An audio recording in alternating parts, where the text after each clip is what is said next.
Olá pessoas, tudo bem? Bem-vindos ao podcast, ao novo episódio do meu podcast. O podcast mais espetacular que já se viu nas Furnas. Porquê Furnas? Epá, e porque não? As Furnas têm tanta legitimidade de existir como o Botsuana. Portanto, leem livros. Já, pronto. Tudo bem? Sejam bem-vindos ao podcast. Já faz algum tempo que eu não... algum tempo que eu não gravo sozinho, que até o podcast tem saído com alguma regularidade. Uma medalha para mim, pronto, já pus uma medalha no meu peito, porque eu mereço. Obrigado a vocês pelo feedback ao último podcast que eu gravei com a Cátia Martins sobre a série Adolescência e toda a situação da visão de uma psicóloga sobre a série e outros assuntos. Eu não falei sobre a série só, obviamente, a gente falou sobre muitas outras coisas e vocês gostaram tanto que até fiquei entusiasmado e ia gravar com mais pessoas, porque eu estou com uma doido. E em princípio para a semana saio que eu vou conversar com outra pessoa e acho que vai ser interessante também. Portanto, vocês continuem a deixar os vossos like, dê só o vosso like e se inscreve que eu gravo mais entrevista aí mais... pronto, eu não sei porque entra automaticamente em modo brasileiro quando é para pedir likes e para subscrever. É uma cena que tipo está no meu DNA de influencer. Novidades desde a última gravação. Eu disse a vocês que fui a um casting para um filme, acho eu, num dos últimos podcasts, e fiquei sem nenhum papel. Fiquei. Não, estou a brincar. Eu fui participar no filme. Fomos fazer gravações no Porto Formoso. No Porto do Porto Formoso. Olha, o meu celular está a pitar. E foi muito giro, pessoas. Eu gosto imenso de toda aquela ambiência dos bastidores ia dizer porra, está-me a faltar as palavras. Não é dos filmes, da produção cinematográfica. Pronto, falta-me a palavra agora, fica essa. É o que há, amanhã-se. Eu gosto imenso, pá. Tudo o que é bastidores e ação e corte e repete e ensaia a coreografia e quando ela entrar o outro diz e não sei o que mais. E depois vai para ali, depois vai para aqui.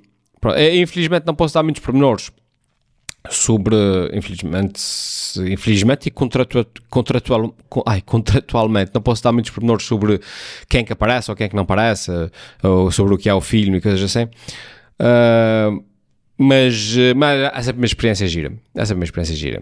Eu não tive nenhum papel relevante, nada que se pareça, aliás, mas gosto da experiência e as câmaras. Eu gosto sempre ali a apreciar as câmaras e os microfones e como é que eles fazem, como é que eles não fazem, não sei o quê. E é sempre tão giro quando parece sempre tudo tão ridículo quando está a ser gravado, porque a gente não imagina como é que vai ser o produto final, não é? E então é sempre uma cena tipo, é sempre um trabalho tão ingrato para os atores, e acho que os atores depois por isso é que ganham Oscars, né? Que é tipo, ok, eu vou pôr a câmera aqui, quando eu disse a ação, tu vais a correr, tiras para o chão e levantas a cabeça a chorar. Ação! E lá vem a atriz por lá fora, atira-se, e depois a gente, aquilo não tem música, não tem nada, é tipo, a gente está a ver, vamos a senhora a correr, tira-se para o chão, levanta-se, começa a chorar, e a gente diz, tão ridículo, isso não vai ficar nada bom. E depois a gente vai lá, tem lá um ecrãzinho onde a gente vê o produto final, tão bonito que fica, parece um filme, e a gente, é sempre espetacular. Mas pronto, tem sido essa a minha vida. No entretanto, nessas últimas semanas, mais coisas que aconteceram. A atualidade hoje em dia anda tão depressa que cenas que aconteceram ontem já estão desatualizadas hoje, porque já aconteceram, entretanto, 300 coisas. Mas uma das coisas que aconteceu foi o Papa, que morreu. Eu não cheguei a falar nisso porque não gravei nada no entretanto, mas também não tenho nada para dizer, que não tenha já sido dito 300 vezes, que é o senhor morreu, pronto, que chatice, era o Papa, toda a gente gostava muito dele, e pronto, e agora escolhi um novo e segue a vida. Mas por acaso acho que já falei nisso aqui até, a religião tem um certo papel. Nós, enquanto espécie, está mais ou menos embutido no nosso DNA essa predisposição pela pertença a uma comunidade, pela adoração de algo maior do que nós. Eu acho que não é só uma questão de religião, é tipo, está no nosso DNA, é mesmo assim. É tipo desde os homens das cavernas que adoravam o sol e a lua, até aos egípcios que adoravam o gato e o não sei quê, até aos sei lá, os Vikings que adoravam o Valhalla e o Thor e o não sei o quê, até nós que adoramos isso. Ou seja, é tipo, desde sempre, nós, a partir do momento que tivemos consciência, que ganhamos consciência, que ganhamos alguma espécie de, entre aspas, alma, de racionalidade ou de consciência que nos diferencia dos restantes animais, automaticamente parece que ganhamos essa predisposição por adorar algo, um Deus, deuses, algo que seja sempre maior do que nós. E acho isso fascinante. E a religião, obviamente, que depois veio ocupar esse espaço, né? Foi a evolução natural das coisas. Adoras um objeto, adoras um animal, adoras o sol, adoras a lua, as coisas vão evoluindo até se criarem rituais à volta daquilo. Os rituais juntam-se num conjunto de regras. Essas regras depois formam uma religião. É a evolução natural das coisas. E como eu estava a dizer, depois a religião, essas religiões modernas, entre aspas modernas, com 2000 anos, né? Tipo a do Papa e afins, e o Islão e o budismo e essas coisas todas, vêm ocupar precisamente esse espaço, mas de uma forma relativamente mais sofisticada. E acho que acaba por fazer falta a religião, porque, como eu disse, está embutido no nosso DNA. E as pessoas hoje em dia, à medida que a religião, os dogmas religiosos vão perdendo a sua força, as pessoas vão procurando preencher este vazio deixado pela religião, ou seja, este vazio desta procura por algo maior, por um sentimento de pertença a uma comunidade que adora algo maior do que nós. As pessoas vão procurando isso, vão procurando preencher esse vazio nos sítios errados. Acho que já falei sobre isso, também não me vou repetir, não vou alongar muito. Mas é tipo, sei lá, o ateu que encontra a sua religião, entre aspas, no movimento woke, não é? No movimento, na luta do hashtag contra o patriarcado e não sei o quê. E aquilo é a nova religião deles. Eles não sabem, mas aquilo é a nova religião deles. No extremo inverso, o ateu que encontra a sua comunidade, entre aspas, no Chega e encontra no Ventura o seu Messias. E tudo o que ele diz é a verdade, e tudo o que ele diz é profético, e tudo o que ele diz e ele é maior. Portanto, basicamente estão a substituir uma religião por outra. Nesse caso estão a substituir uma religião por um culto, que é diferente, porque geralmente a religião acontece quando o líder já morreu, o culto acontece quando o líder ainda está vivo. E nós vemos isso, muitos traços disso nesse tipo de pessoas que seguem a nível, não estou a falar, estou a dar o exemplo da política, mas pode ser da política, pode ser do desporto, pode ser o que é que seja, nas pessoas que depois encontram nesses cultos, entre aspas, uma forma de preencher aquele vazio do nosso DNA, que está no nosso DNA, que é a procura por algo maior e tal. Isto é a propósito de quê? Que o Papa morreu, há um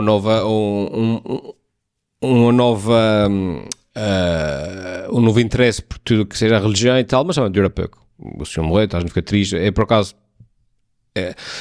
dizer que gostava do Papa é muito forte, porque eu realmente não estou assim tão atento às coisas como isso, mas até simpatizava com o senhor. Acho que ele tinha a mensagem correta, acho que ele tinha a mensagem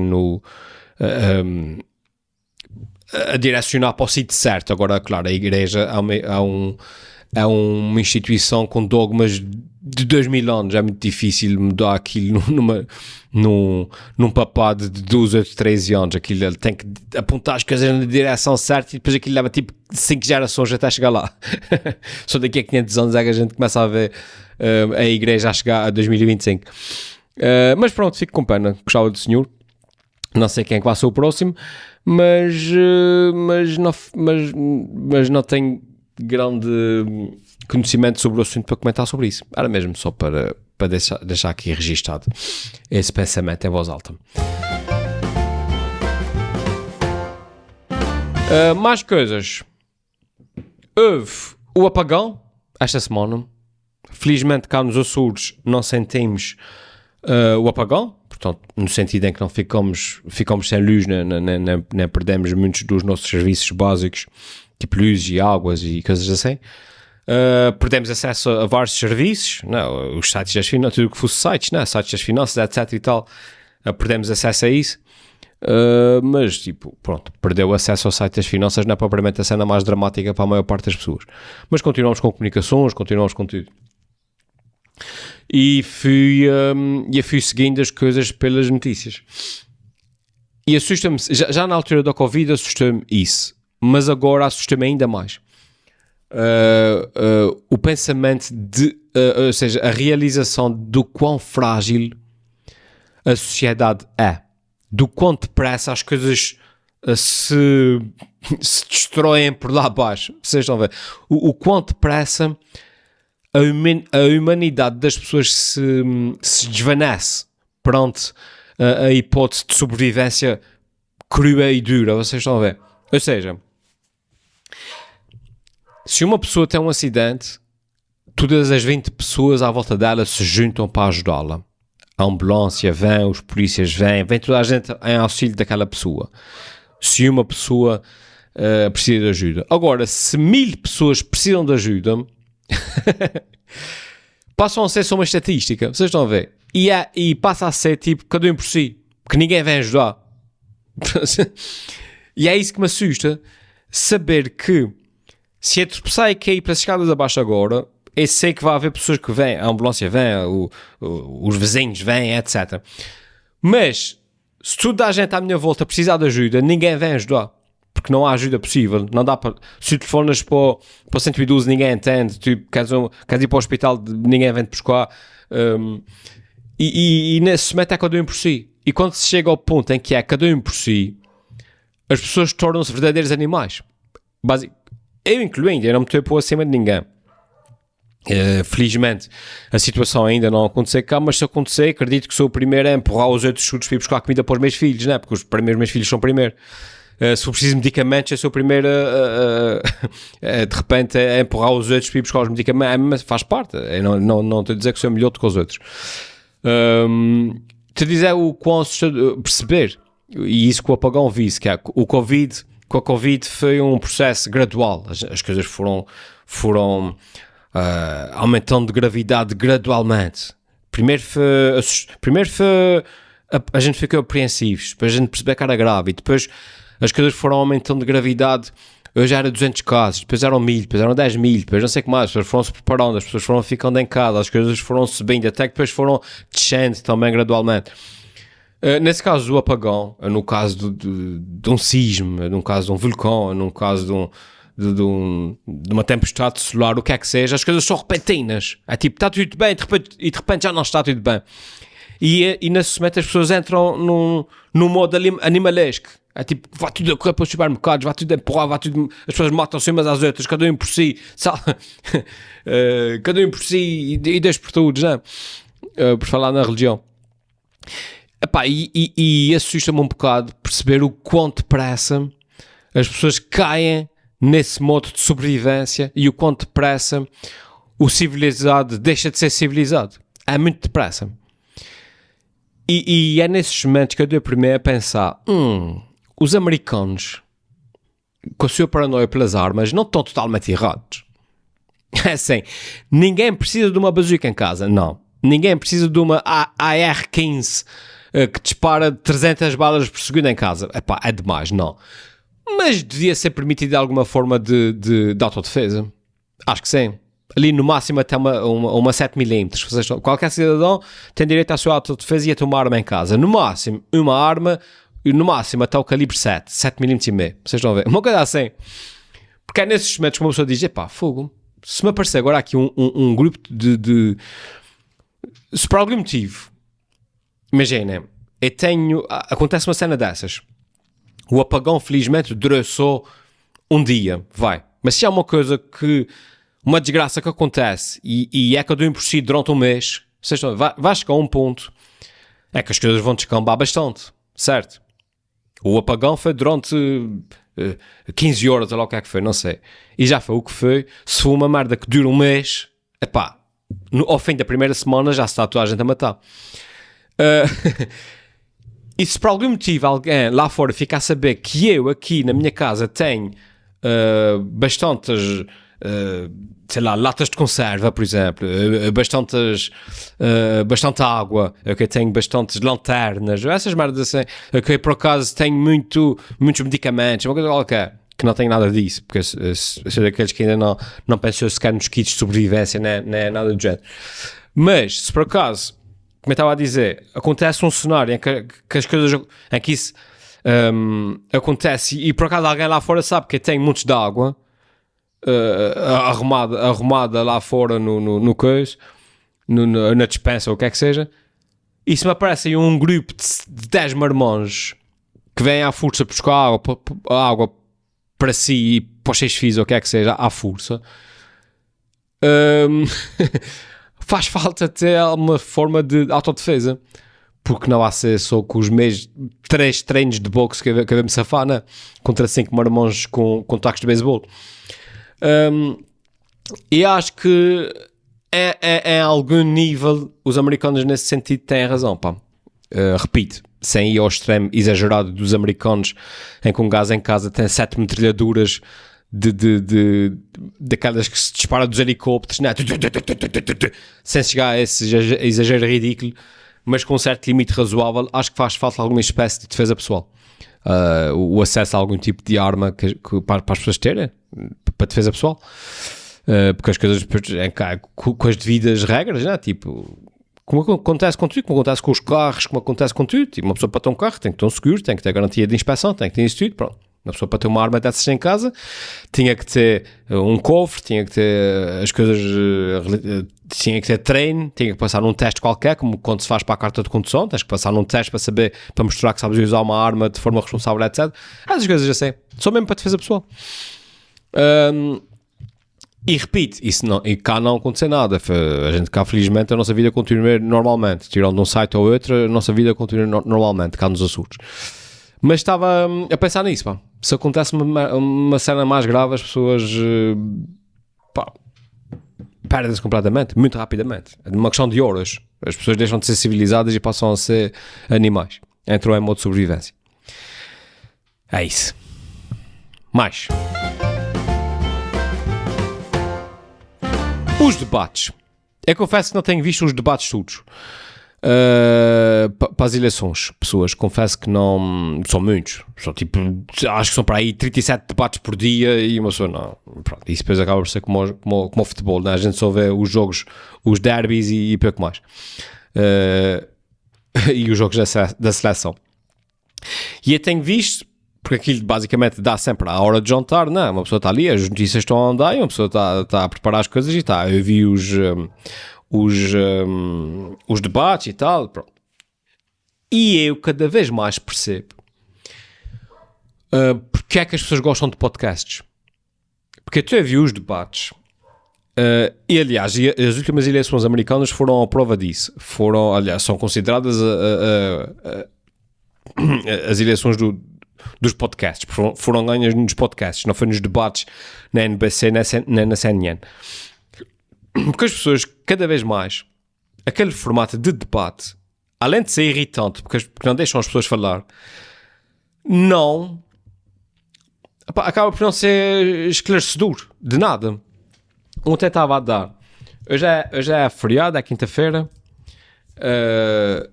e ontem estava a dar o debate do Pedro do Fogo, não me lembro agora, caramba, que estupidez, grande branca. Pronto, do Sr. PSD com o Sr. PS. Agora não me lembro, porra. Com o Luís Montenegro e o Pedrinho Santos. Ok. Eles estavam para lá a falar. Pronto. E não, só tipo, que lá o Benfica Porto. E eu estava até, deixa-me ver um bocadinho. E a jornalista faz uma pergunta. Aquilo está um tempo a contar. Eles têm meio segundo para responder. E tanto um como o outro começavam a tentar explicar as coisas. Mas para tu chegares a um certo ponto, tens que... explicas o contexto, explicas tipo, o que é que vão fazer em relação àquilo. E a pessoa, para explicar o que é que vão fazer em relação àquilo, tem que explicar o a lógica por detrás da decisão para fazer as coisas de uma determinada forma. Epá, e a pessoa tem que explicar o contexto, como é que começou, porque é que não sei o que, para chegar à conclusão, e por isso é que eu quero fazer as coisas assim. Porque se a pessoa só disser eu quero fazer as coisas assim, sem explicar o porquê, percebem? É tipo assim, Helder, porque é que vais a tirar o teu telemóvel? Qual é a tua solução para melhorar as suas telecomunicações? Imagina, e eu digo, a minha solução é tirar o telemóvel à parede. As pessoas vão dizer que eu sou parvo, não é?